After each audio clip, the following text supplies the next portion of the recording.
Hi traders, this is Mikael Furusjö from beststrategiesfortrading.com. Today I'm preparing the European markets before the opening of the 29th of November 2013.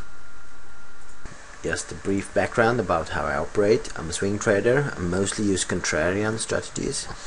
I pick up my levels from price action. It means pivots, trend lines, moving average, Fibonacci retracements.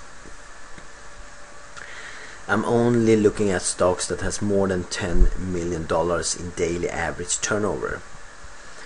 I'm finding my levels from my own developed scanning algorithm. I built them in the Metastock platform. If you want to know more about technical analysis and price action levels, please watch my video on tutorial video on YouTube. Regarding to money management, at the moment now I got a position size of 20%. I got a target of 2.6%. I use a trailing target, reset it end of day. My stop is minus 1.3%. It's also a trailing stop, reset end of day. Just give you my favorite example of how price action levels are working. This is a typical example. This is the peak in the market. This is the SPY, the S&P 500 tracking ETF. The peak in the year 2000, and when the price come up to that level again several years later, it meets heavy resistance and bounce back down. It's not always like this, but the probability is quite high. You can also make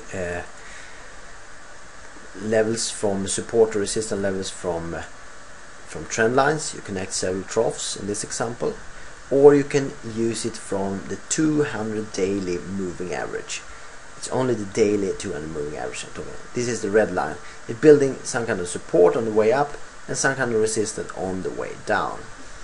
And what I really like about price action levels is that it's time frame independent. It means that if I change now time frame to weekly data, the levels are still the same. I can change it to monthly data, the levels are still the same. That means that other people are looking at this.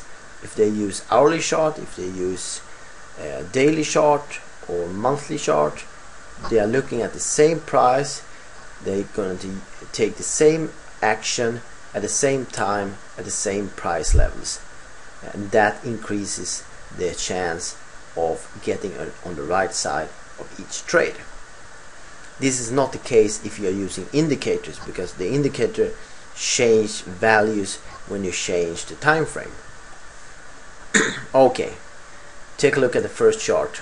It's Zucker, and this chart I will bring the Fibonacci retracement. The most popular retracement is the 61.8%, and this is the support level I got. When I calculate this in exact mode, I came up with a level of 17 and 47.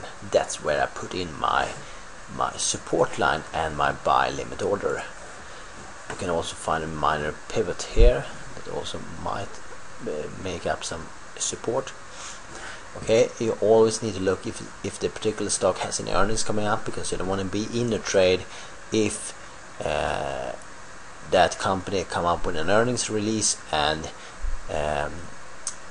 before the market open, and you're in the trade, and the price will gap 5, 10, 15% not in your favor. You can't trade it like that. It's more like a lottery.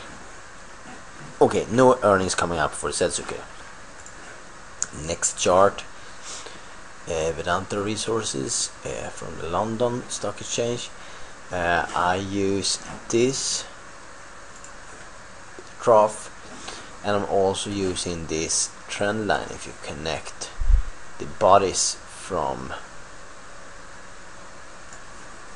actually you need, in this case you need to take daily,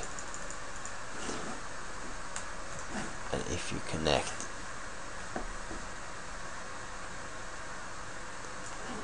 the trough, you might come up with the same kind of support level. I got this level to 820.60. That's where I put in my support level and my buy limit order. Check for earnings. Vedanta, no earnings are coming up.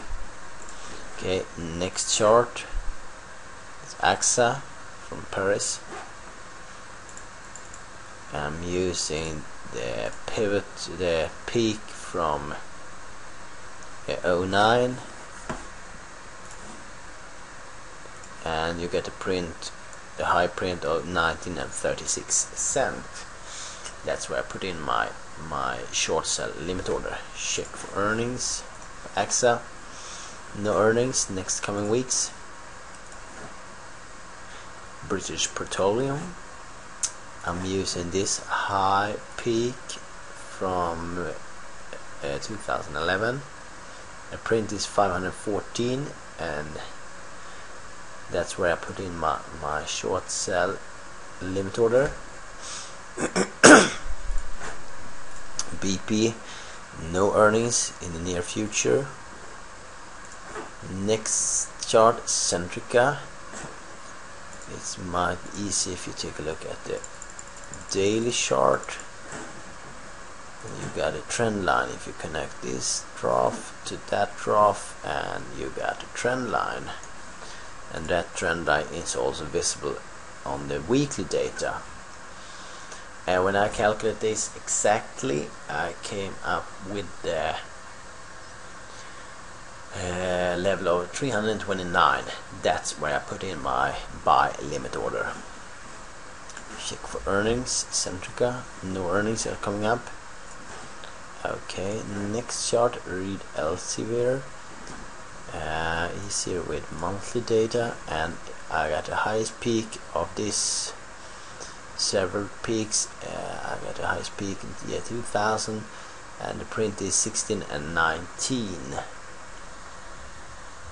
That's where I put in my short sell limit order. Check for earnings. No earnings coming up. And that was all. That was the 6 chart that I came up with for the European market. I'll give you a quick recap in my list. Short sell AXA 1936, read Elsevier 16 and 19 cent. Short sell Zucker Germany 17 and 47. Buy limit order British Petroleum 514. Short sell Centrica, buy limit order 329, and Vedanta 820.60 buy limit order. Okay, remember, this is only my personal opinion and how I use it for my trading blog and my own account. Do not take this as a specific advice for anyone. And if you do trades, remember, it could be risky, it could be dangerous, you could lose capital, and therefore please do not put more money in any trade that you can afford to lose. Thanks for me, and thank you for your attention, and happy trading.